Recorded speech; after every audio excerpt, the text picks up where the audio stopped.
Hey, everybody, welcome back. My name is Deborah Peters, and you've just tuned into the Deborah Peters Show. I'm absolutely thrilled to have you with me today, as always.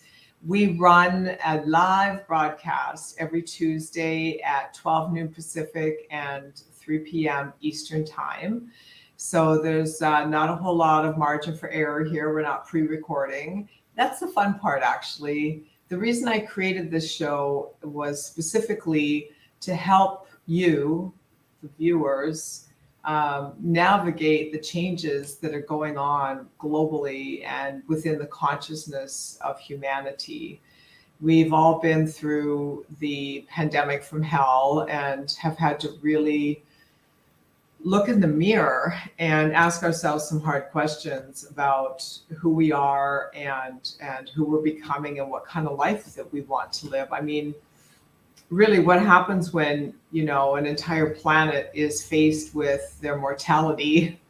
It definitely inspires some introspection, and through that obviously comes a desire to change all different things about your life, from your relationships to how you show up in the world. Maybe it's your entire career choice. People have been going through these tremendous shifts. Maybe it's moving to another country, as we're going to talk about today. But the bottom line is that there is a massive shift in consciousness in humanity.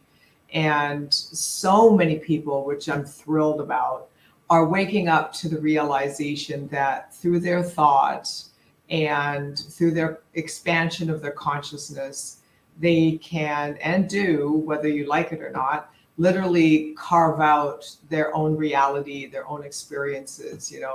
There are no, what's the word I'm looking for? Things don't happen to us by chance. We design everything. And that can be a hard pill to swallow for some people, because they don't want to take that level of responsibility and say, yeah, this thing I got going on in my life right now, well, it's because of X, Y, Z. That's a hard pill to swallow.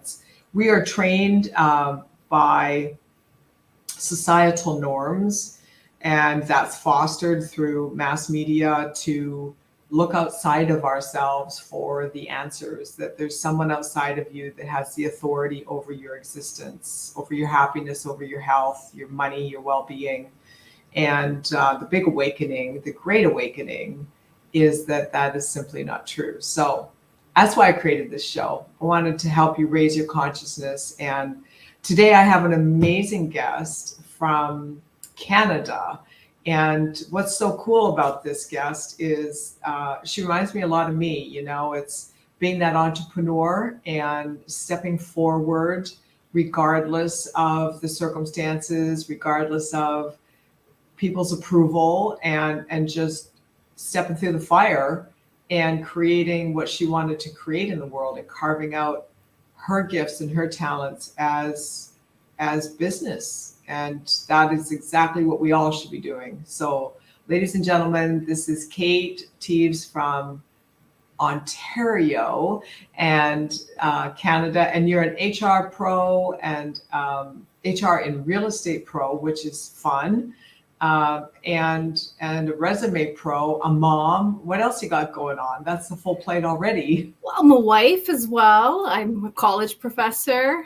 I think that's about it. I'm a career coach. I can wear a few different hats if I need to. That's a lot. A manager, Yeah. And so this is interesting. When did you launch your business? Actually, I launched it during COVID. You're brave. As much as it was obviously devastating for a lot of people, for me, it was actually very much a positive event.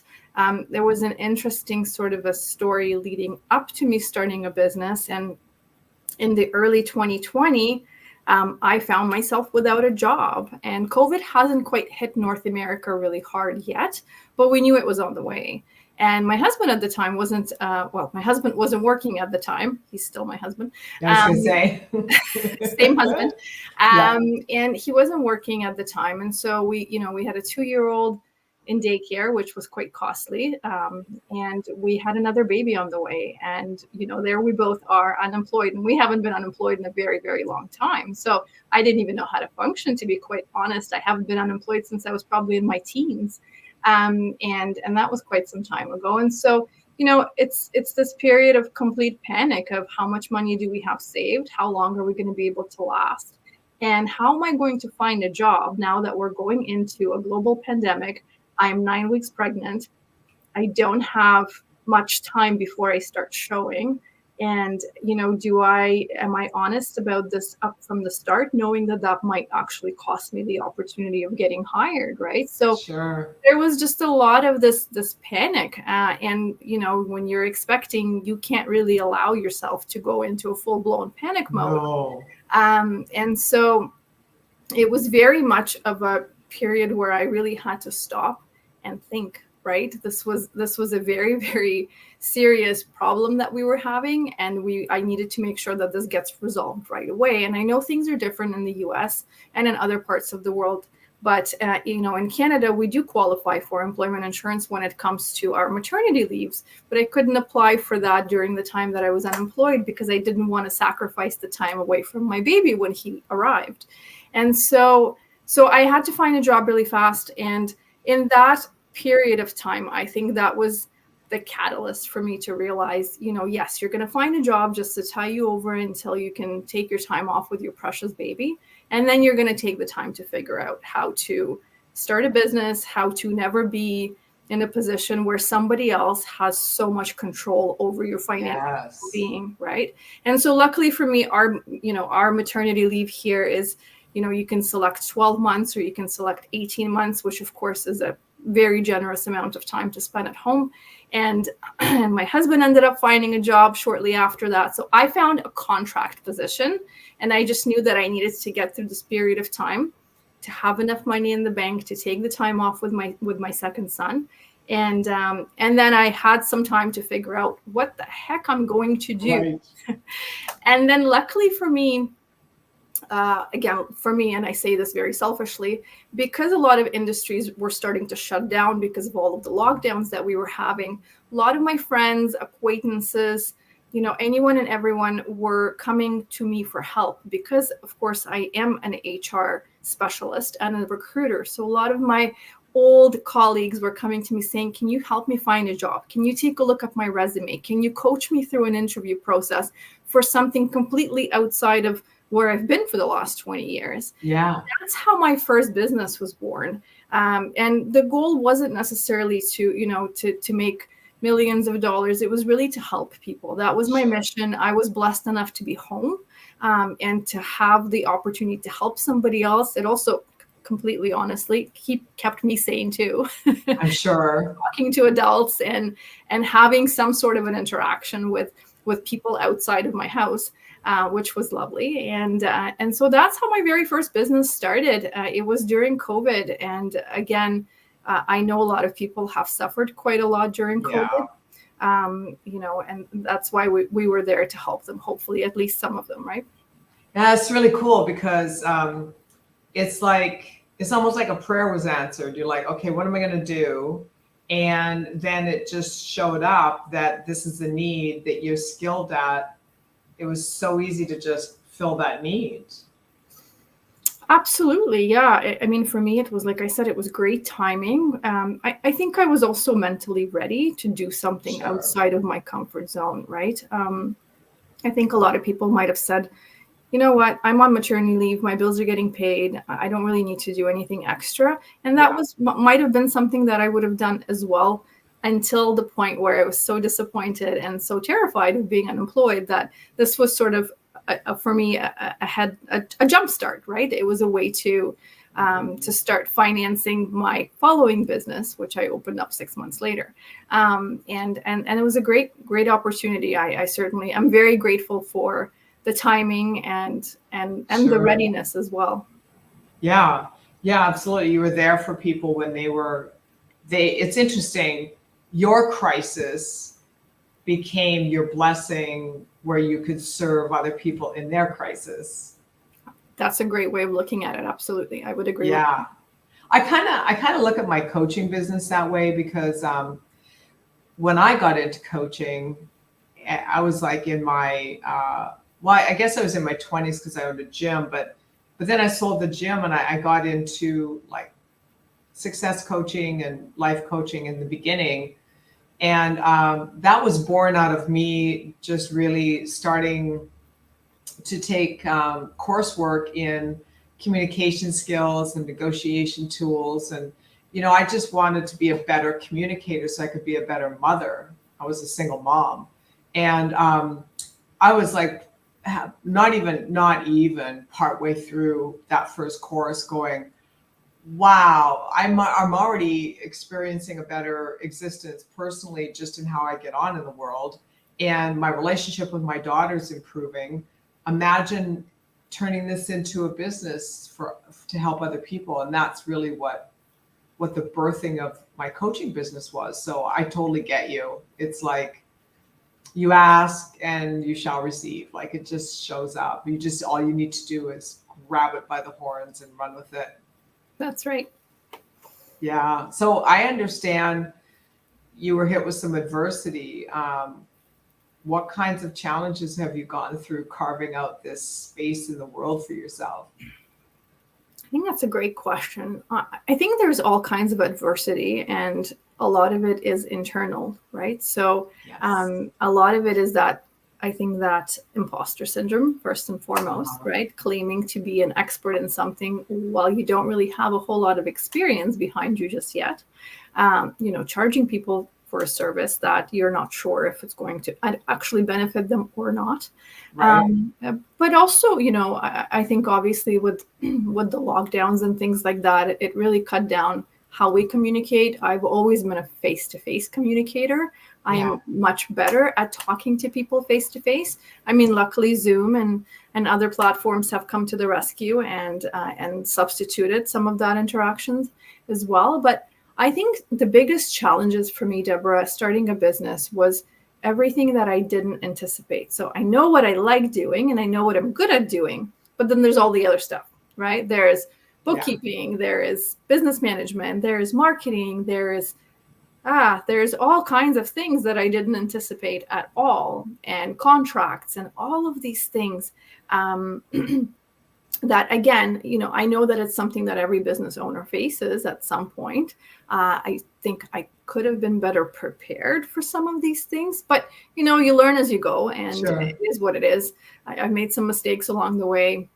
I've learned from them. Life goes on, right? But I think for me, the challenges have been different, right? It's being an entrepreneur slightly changes the dynamic of your relationships, right? So you're now looking, whether that's your partner or your spouse or your friends, even, you start looking for other qualities. And what I mean by that even is, the quality of conversations that I'm now having with people. I like having conversations where we can focus on ideas and growing together and how we can make things better for one another, as opposed to the general type of conversations, right? Of the general, I don't know, we're going to call it the water cooler conversation. Superficial. Right, exactly. And that's where I'm finding, again, it's not so much that it's an adversity from the universe pushing me down. It's I'm changing. And so everything else around me is changing as a result. And that's not a bad thing. Oh, 100%. And what's interesting, I've had that experience too.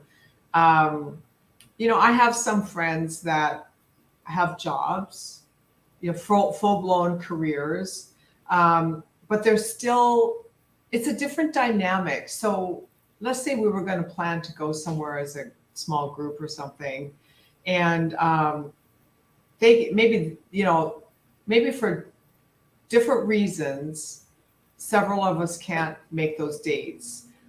It's the reasons that we can't that are the game changer, not the fact that we can't make the dates. So they typically can't make the dates because they have a boss. Mm-hmm. Whereas being an entrepreneur, being self-employed, having my own company, I can't maybe make the dates because of the responsibilities on my plate with a big client or something. So it's the same, but it's different.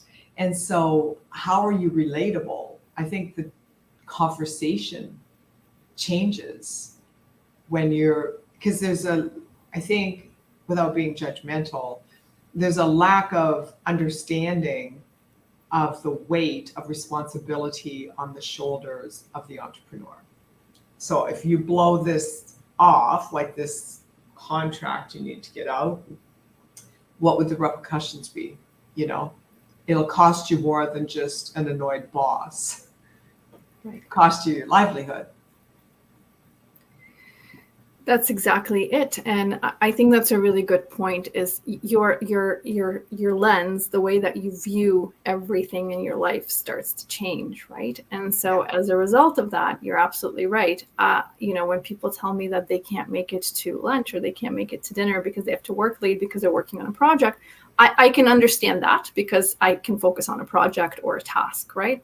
When somebody says, hey, I can't go on vacation because my boss won't approve it, then we've got a little bit of a different conversation happening. Right. Because then obviously I can't relate to that. Well, I've got two little bosses that, don't let me go anywhere. But those are different because I love them. Sure. Yeah. It's interesting when you take on that, it's a different world because it's risky and it's not for the faint of heart.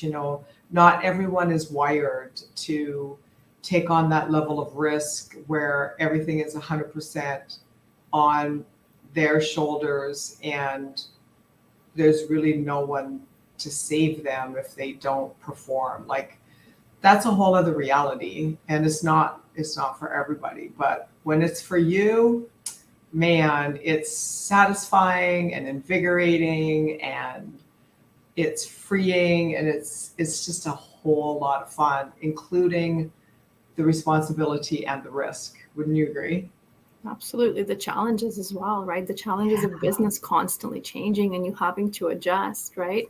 I mean, you take AI, for example, how much has that changed business in the last 6 months? Yeah. So it is exhilarating. It's a scary roller coaster ride that goes up and down. But if you can mentally prepare yourself for the ups and downs, or the fact that they're at least going to happen to every business owner, it is an incredibly rewarding experience. Absolutely. I definitely agree with that.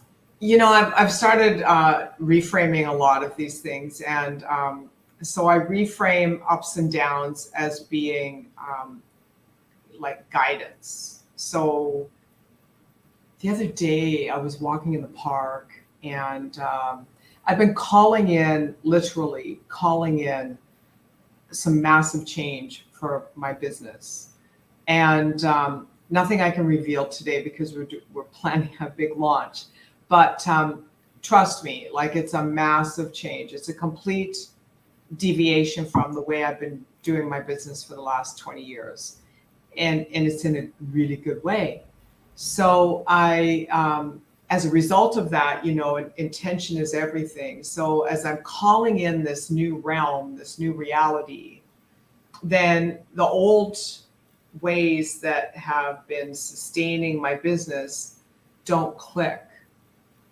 And that can be scary because it's like, oh my God, this deal isn't going to flow because it's based in the old way.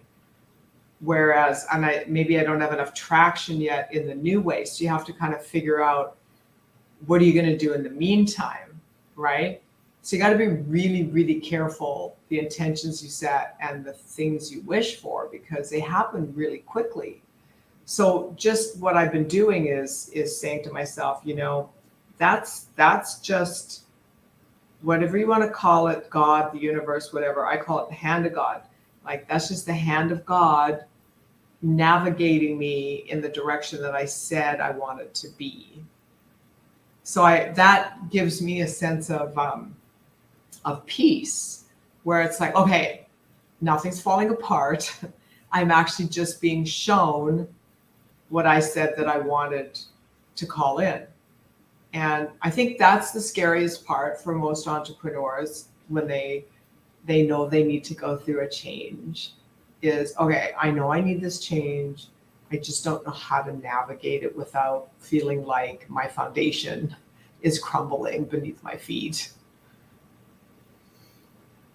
That's an interesting way of looking at it for sure. And I think you're correct. I think we naturally are resistant to change, right? It's scary. Even and what you were talking about in the beginning, Deborah, is sort of having this, we're going to call it an external locus of control, where you think things are happening to you, right? And you have no control or accountability for any of these events. Now, of course, we couldn't have anticipated COVID or the aftermath of something that big, right? But at the same time, how we pivoted and how quickly we pivoted and how we took on those challenges had played a huge role in how fast people recover financially, in their business and things like that. So I do agree with that. I think for me, some of the scariest, most challenging moments in business with my client interactions, even sometimes in conflict, have actually led to some really amazing changes within my business and within myself, because I realized that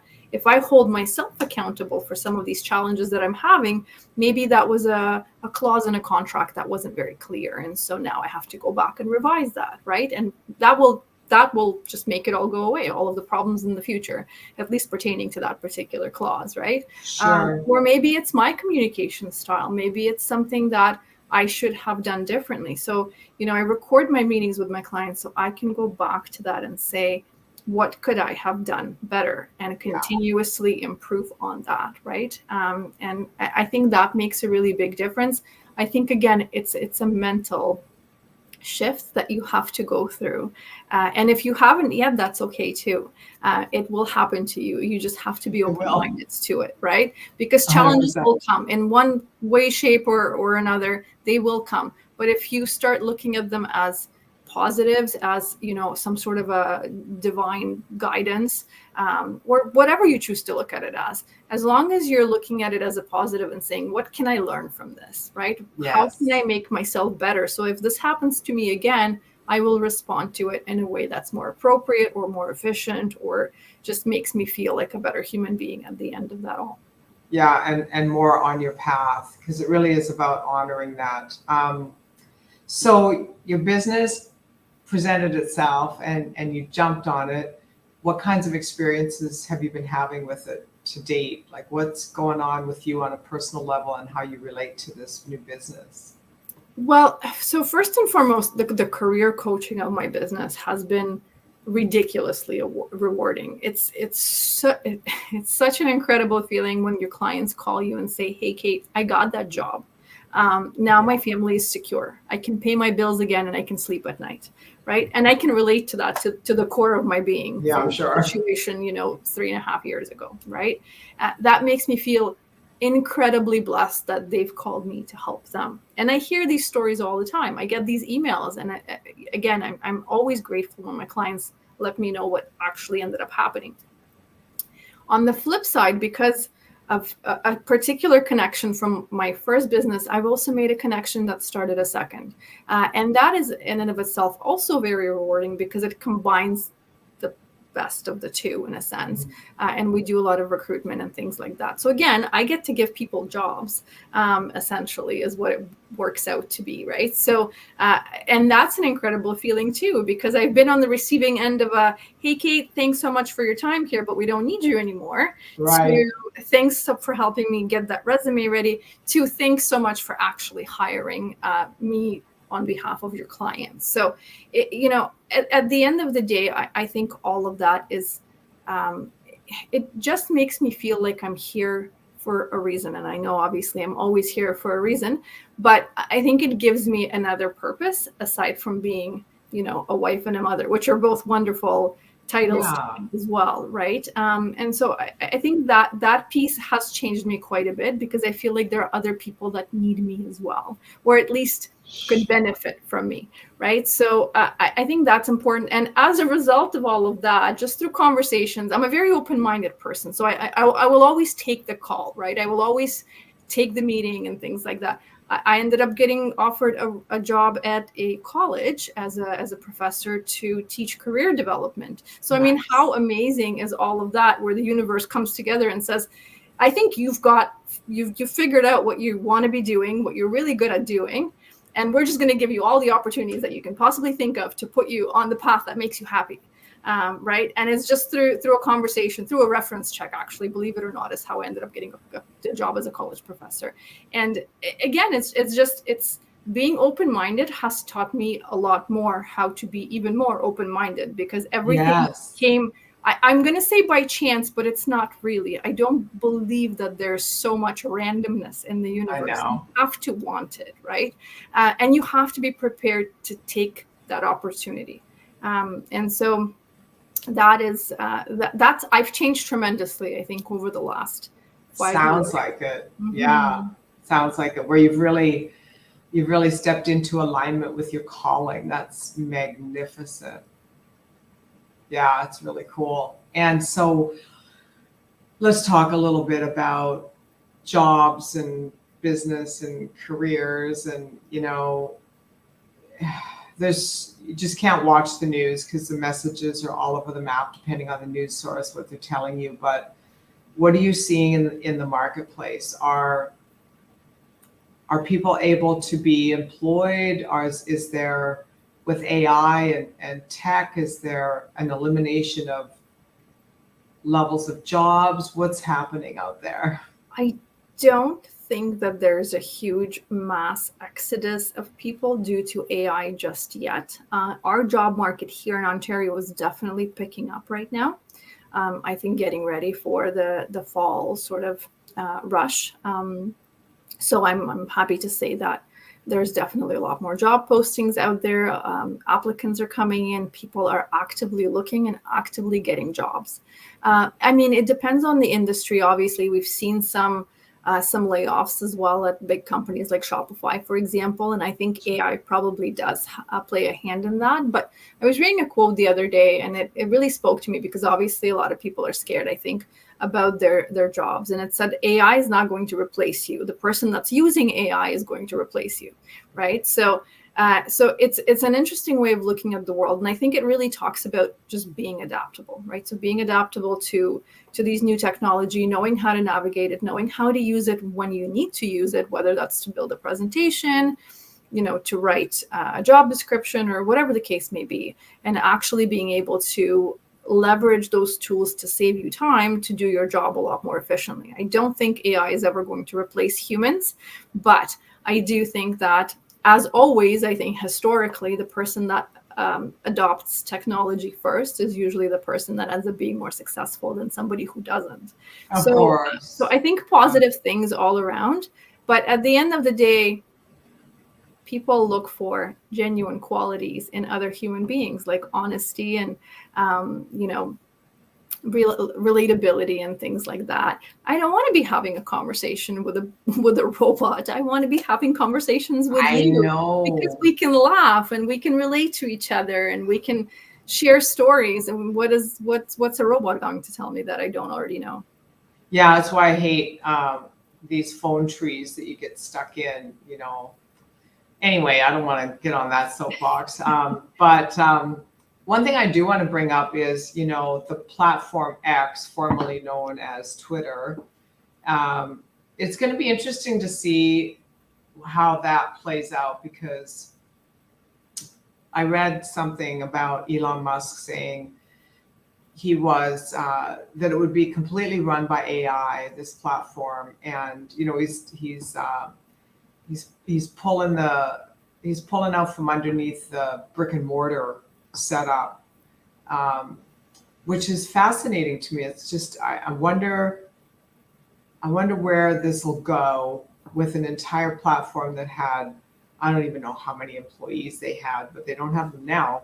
And that we're managing that platform that is now going to be managed by AI. So it leaves some voids, it leaves jobs for humans, and then it also leaves empty commercial space. But hey, we all know that the universe abhors a void. So whenever there's something empty, something else comes in to fill it. So I think it's just, we're evolving, and the old ways they just don't fit. And it's about adjusting to the new way, and not making the new way wrong just because we don't understand it. And that's a shift in consciousness, where you have to look at it and go, okay, I don't like this change because I don't understand it, but what could I do to be better educated on what the change is, so that maybe there's something good in it. Yeah, absolutely. And I think when you have somebody like Elon Musk, who's definitely a very experiential type of a person, I think it'll show us whether or not something like that and having a bot run company can actually work, right? I mean, he has made a couple of things successful in life, so we'll see how he manages this project here. But I do agree. I think the shift in consciousness is like what you were saying before, right? It's when you're calling for a change, for some sort of an avenue for you to change your business or to change your life. It's kind of like riding the wave, right? When you're surfing, yes. The wave is coming, whether you like it or not. You can get on the board, or you can get swept into the and get covered with water, right? And then you can try again afterwards. Even if you get covered with water the first time, that's okay if you don't catch that first wave. You can get on the second one. There's more coming. But, the truth about the world is that it's always changing, and that's the only constant that's in it, right?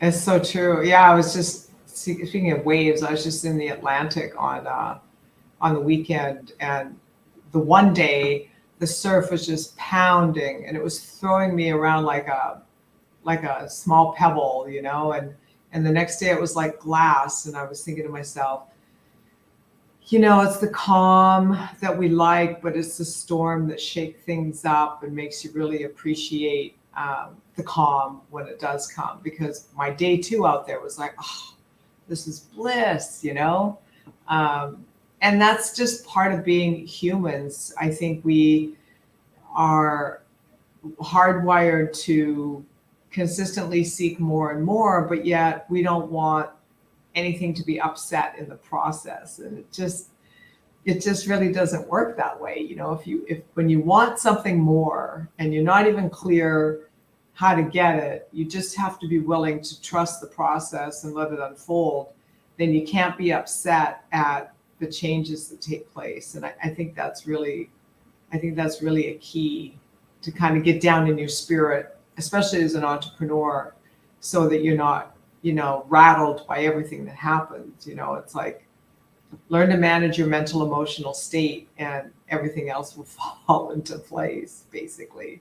I love that. But I think managing your mental and emotional state is probably one of the most difficult things a human being can do. We're not wired that way, right? I think about, 1984, the book, and, yes. How eliminating certain words from the lexicon, from the dictionary, the logic was that if you eliminate certain words, that the concepts will stop to exist, because people will stop talking about, murder, greed, lust, and all of these other awful things, right?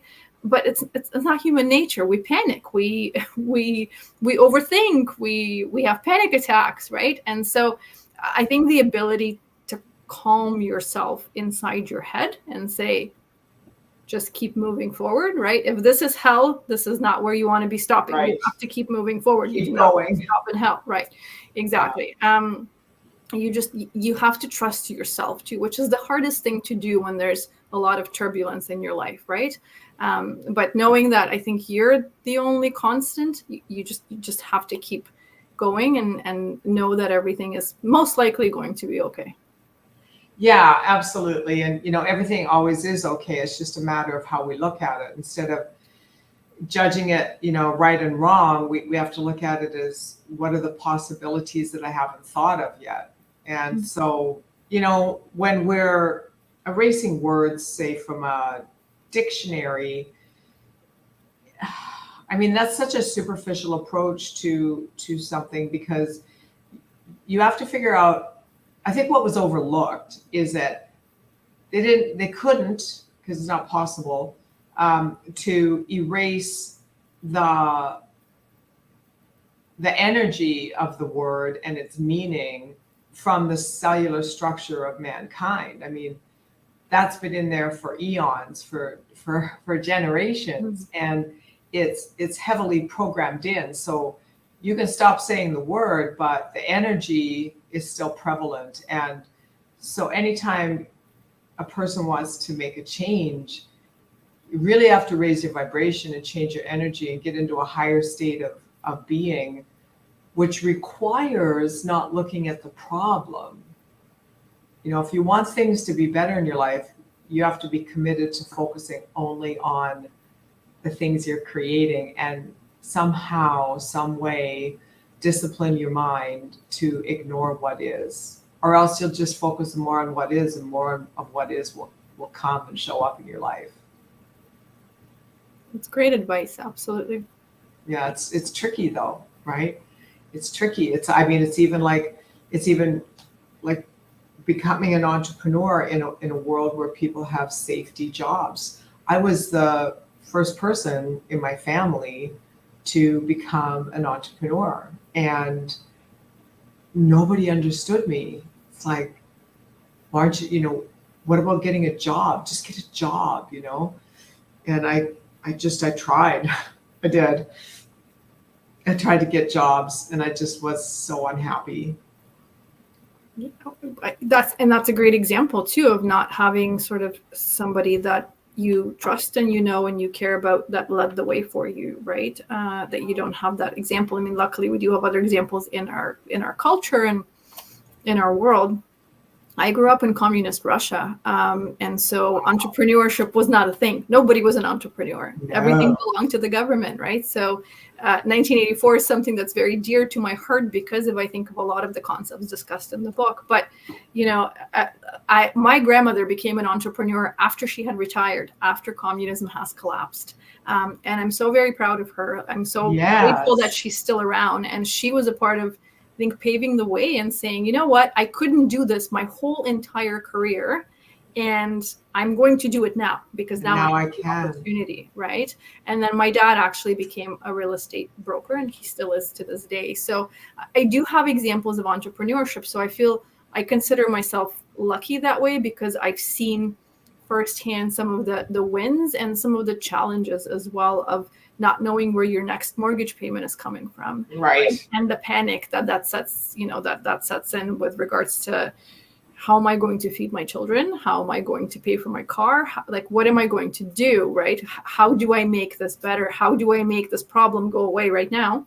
I think a lot of people probably, or maybe haven't had a lot of opportunities to have somebody close to them who is a mentor or some sort of a guide, a Sherpa, right, is what we're going to call it. So, but luckily, again, I think there's a lot of examples. So whether it's, coaching industry or HR consulting or any other industry for that matter, there's a lot of wonderfully successful people. And now with the technology that we have at our fingertips, I think there's a lot more information out there that we can get to in a much quicker way and get at least inspired and see some of those success stories and maybe some of the steps of what led to those success stories so we can learn from them too.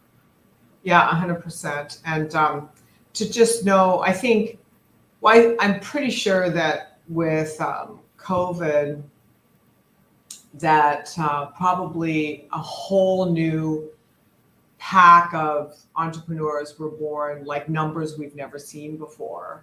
And so that's really cool because when you look at small to mid-sized companies, they're really the backbone of the economy, at least in America. Here they're truly the backbone of this economy. And, I always joke that how to support these guys, like these small to mid-sized companies, because it's not the large corporation that's sponsoring your little league down the block. It's going to be the local lumber store, the local hardware store, or, just the local real estate agent. Like, these are the people that are putting their money out and they're supporting their own communities. And I went through 9/11 with my clients, and then I went through 2008 with my clients, which was a little bigger pond because I had expanded into Europe. And then I went through the pandemic with my clients, and it's just fascinating to see how resilient they all are, and how it just dialed in, like tuned in their focus about, hey, you know what? I have the best of all worlds having this business of my own, and I'm going to just love it and grow it and expand it. And it's been beautiful to be a part of that. You know, adversity really makes us pull up our socks and pull ourselves up by the bootstraps and just make decisions and put our energy into what it is we're forging, instead of the fears and the doubts that most people go through. I would agree with you there. I think it's interesting, though. I would agree and disagree with you on just one point, though, if that's okay. I think a lot of successful entrepreneurs continue to have this tunnel vision, this complete focus, right? And that's why they continue to be successful, regardless of what's going on outside, whether that's, 9/11 or COVID. Unfortunately, we've also seen a lot of businesses shut down because they weren't able to pivot, right? And I think that's a great example of, in any industry, in any job, whether you're working for yourself or you're not working for yourself just yet, I think having that laser focus and drowning out all of the distractions, regardless of how big or small they are, is what typically makes the difference in how successful you become, right? So, and I know people sometimes drop out of the entrepreneurial race for various reasons, right? It could be family, it could be a million different things. They're just tired, they're burned out. I mean, you and I know how sometimes emotionally demanding the being an entrepreneur is as well. So, certainly not faulting them for anything. I think is just a matter of knowing when to call it a day and say, okay, you know what, I've made my money, I'm happy now, I'm just going to retire, sell my business, shut it down, whatever the case may be. My heart's not in it anymore. Yeah. Right. My heart's not in it. You're absolutely right. Right. My kids need me more right now. Whatever the case, whatever your reason is, that's okay too. Right. If your heart's no longer in it, that's okay. But I do think that, pending that everything else is in the right place and your heart is still in it, I think having blinders on is often the best way to keep going as well. Right. Yeah. And push through that inflection point and just keep going. Yeah. No, I got you. Well, this has been phenomenal. Thank you for being here. Give us your URL, and I know you've got some kind of free download you want to offer, which I'll have my producers put in the show notes. But tell us a little bit about that. Yeah, absolutely. So because my two businesses really sort of the intersection of them is really recruitment and people finding jobs or looking for jobs. The download that I wanted to share was my interview prep tips, whether that's on Zoom or in an in-person interview. And it's just a super quick little one-pager to keep a few points in mind, such as your lighting, such as your attire, of course, your microphone and things like that, just taking out some of the distractions of your phone being on, and popping up messages all the time. So that is what I wanted to share. I do hope that that's useful. It's definitely a quick little short guide on just a few tips on how to make the best impression at your interview process.